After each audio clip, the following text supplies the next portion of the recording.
이 시간에는 박순자 권사님 나오셔서 누가복음 4장 14절에서 21절 말씀을 봉독해 주시겠습니다.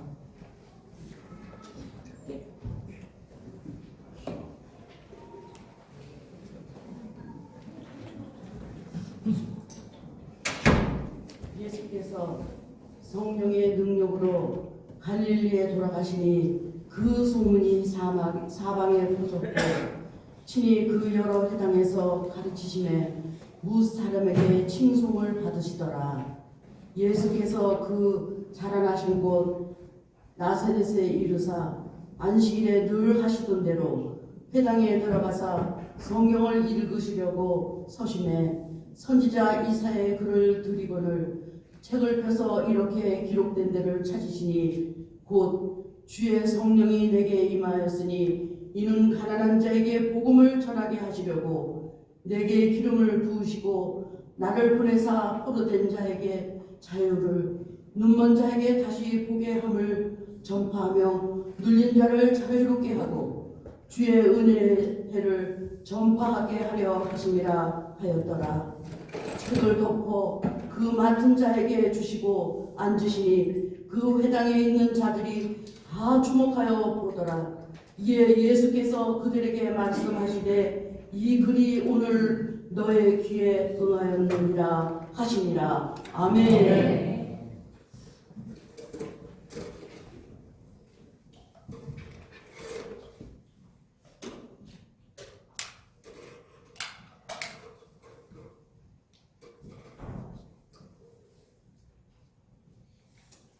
할렐루야.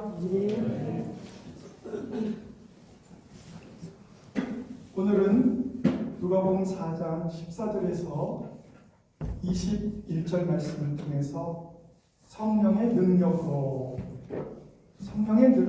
사는 자는 어떤 자인가 함께 말씀을 나누고자 합니다. 오늘 우리가 읽은 본문은 예수님이 공생애를 성령의 능력으로 시작했다 이렇게 말하고 있습니다.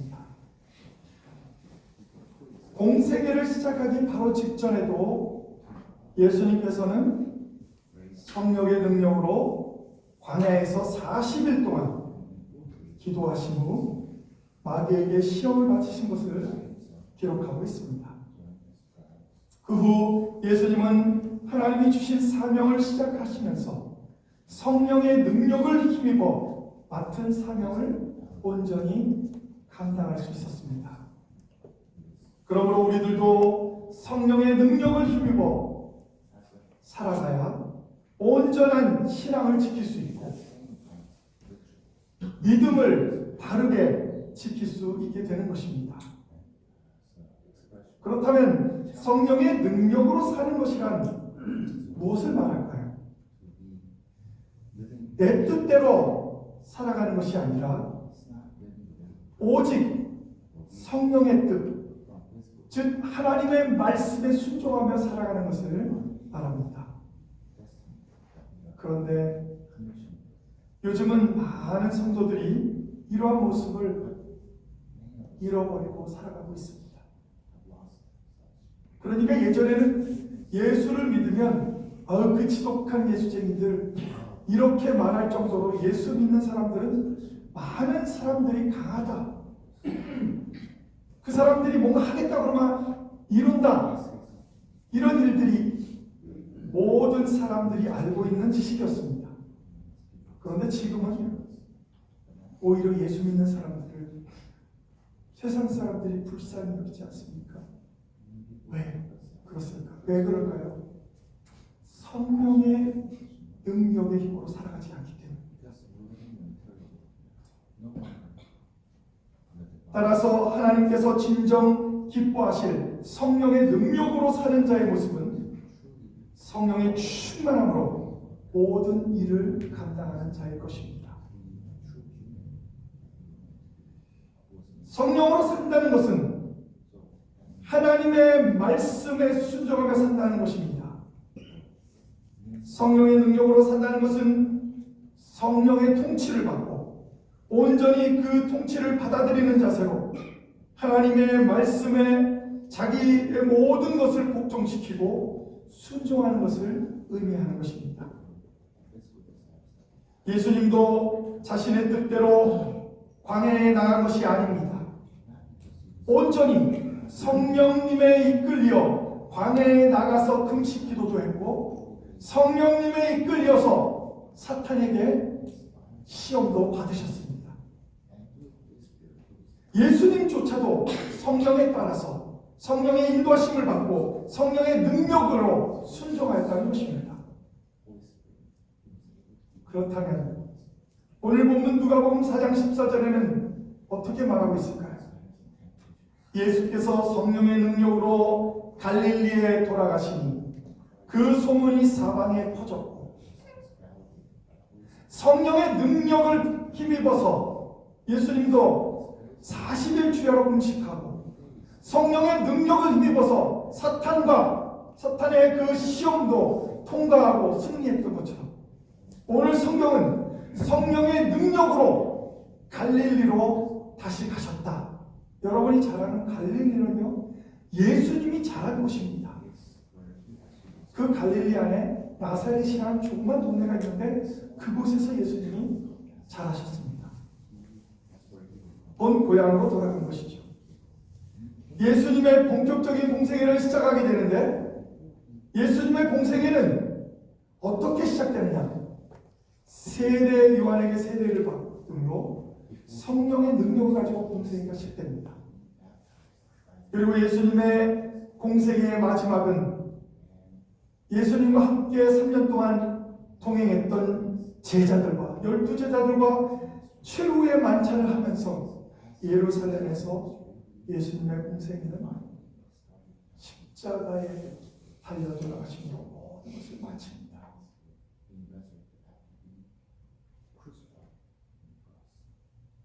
누가는 예수님의 사역 내용을 소개하면서 예수님께서 성령의 능력으로 전도하신 것, 또 예수님의 소문이 사방 온 천지에 퍼진 것, 그리고 예수님이 회당을 중심으로 전도한 것, 이런 것들을 기록하고 있습니다.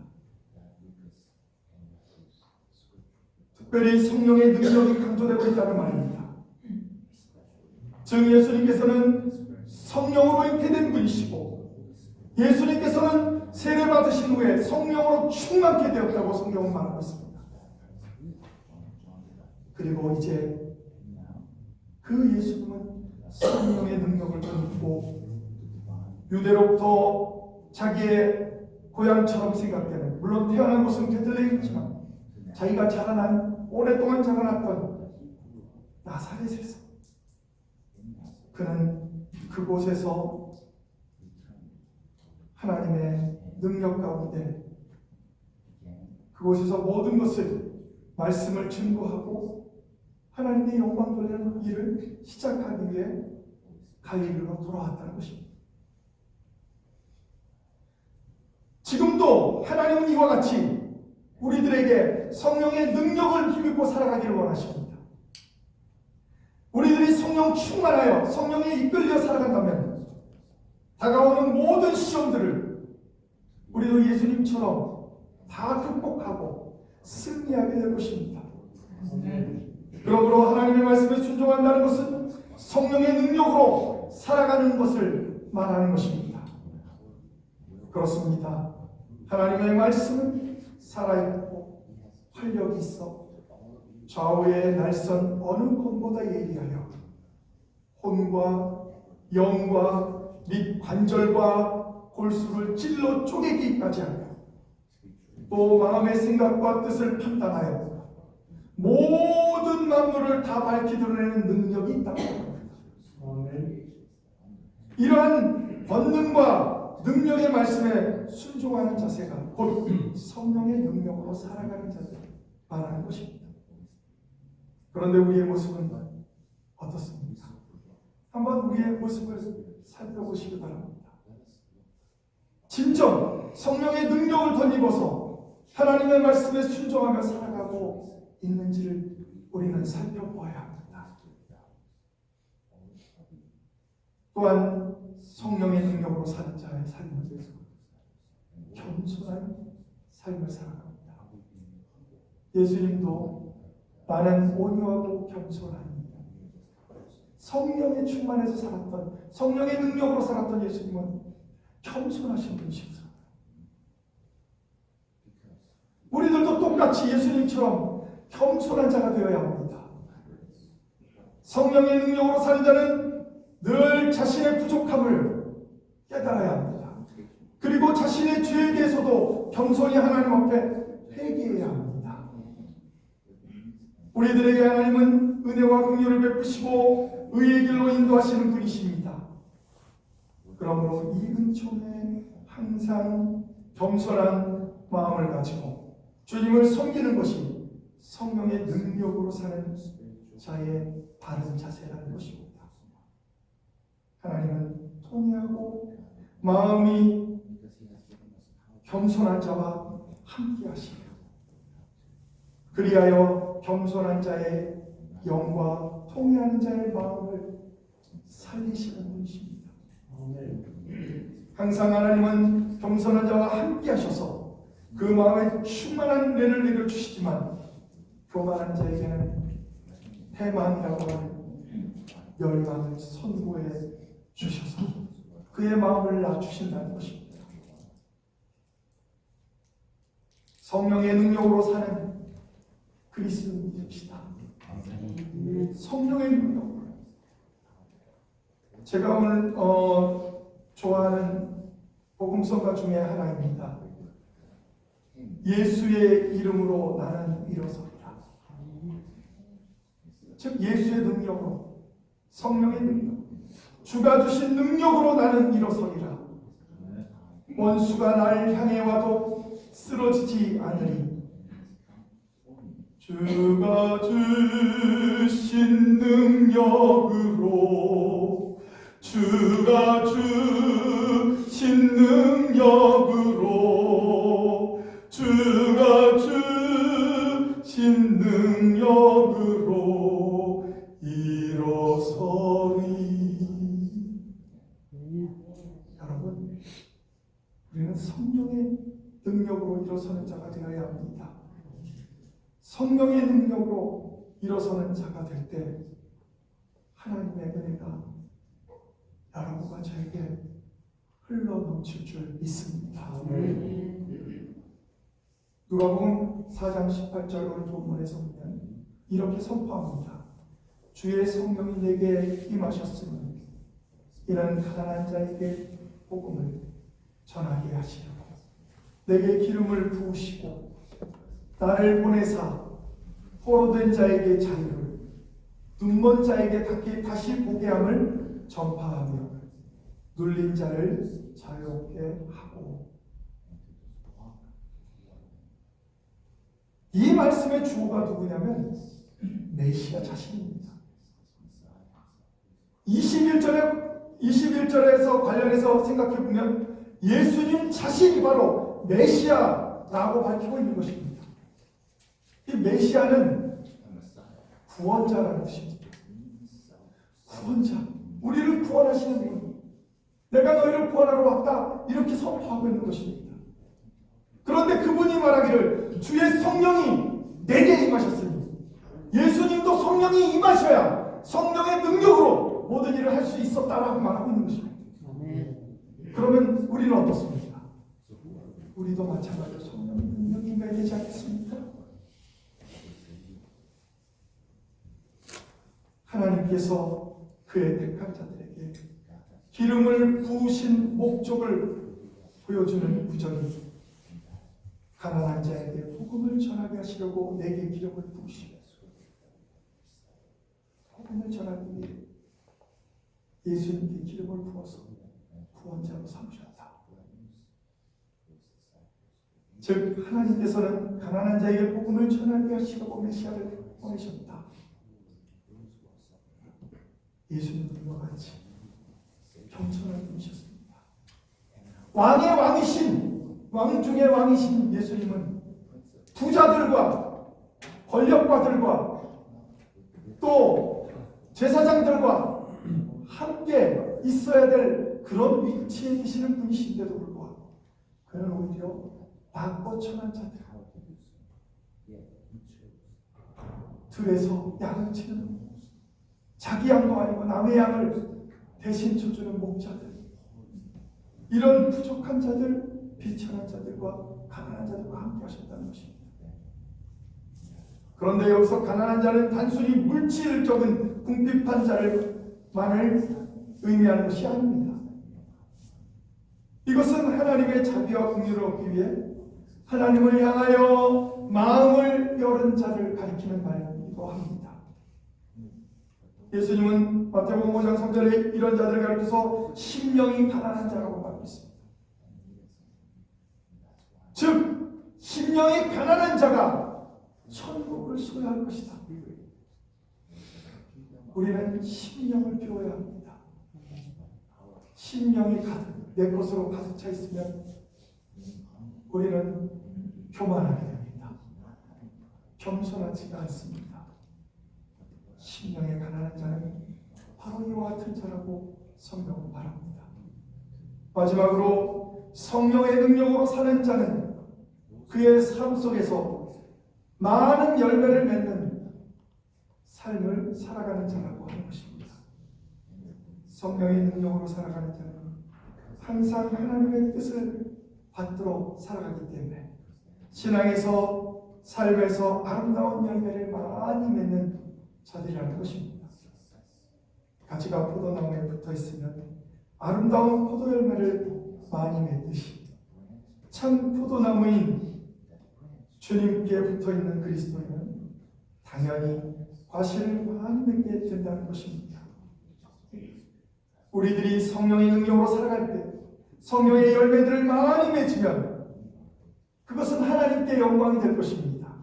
또한 우리들이 성령의 능력으로 살아갈 때 성령의 열매들을 많이 맺게 될 텐데 그것을 통해 우리는 참다운 하나님의 자녀가 되는 것입니다. 그러므로 이제 우리 성령의 능력으로 사시기 바랍니다. 우리 옆에 분들하고 인사 나눕시다. 성령의 능력으로 삽시다. 성령의 능력으로 삽시다. 성령의 능력으로 삽시다. 성령의 능력으로 산다면 오늘 21절에 나온 것처럼 너희가 방금 들은 성경 말씀이 오늘날 이루어졌다 이렇게 고백하고 있지 않습니까? 회중들이 나사렛 회당에서 예수님 말씀을 듣고 있는 바로 그때 그 장소에서 메시아의 시대가 이루어졌다는 것입니다. 물론 이 말은 지금 이 말씀을 듣고 있는 여러분에게도 저에게도 해당되는 말입니다. 그리스도인들은 항상 성령의 능력으로 그래서 모든 일을 감당해야 할 것입니다. 즉 성령의 능력을 힘입어 항상 내 뜻대로 하나님의 뜻대로 살아야 하며 하나님과 사람 앞에서 자신을 철저히 낮추어야 합니다. 또한 그리스도 안에서 성품과 생활에 있어 거룩하고 아름다운 열매를 많이 맺어야 합니다. 그러한 자만이 사람뿐만 아니라 하나님 앞에서도 참된 신앙의 증거가 될 수 있으며 하나님께 더욱 가까이 나아가 성령의 능력으로 살아가는 자가 되는 줄 믿습니다. 네. 기도하시겠습니다. 하나님, 오늘 마가복음 4장 14절에서 21절 말씀을 통해서 예수님의 공생의 첫 시작이 성령의 능력으로 시작했습니다. 우리도 성령의 능력으로 모든 것을 감당할 수 있는 귀하고 복된 성도들이 되어서 주님이 이 땅에서 승리했던 것처럼 우리도 성령의 능력으로 모든 어려움과 모든 환난과 모든 시험을 극복하고 승리하는 성도들 되게 하여 주시옵소서. 예수 그리스도의 이름으로 간절히 기도합니다. 아멘.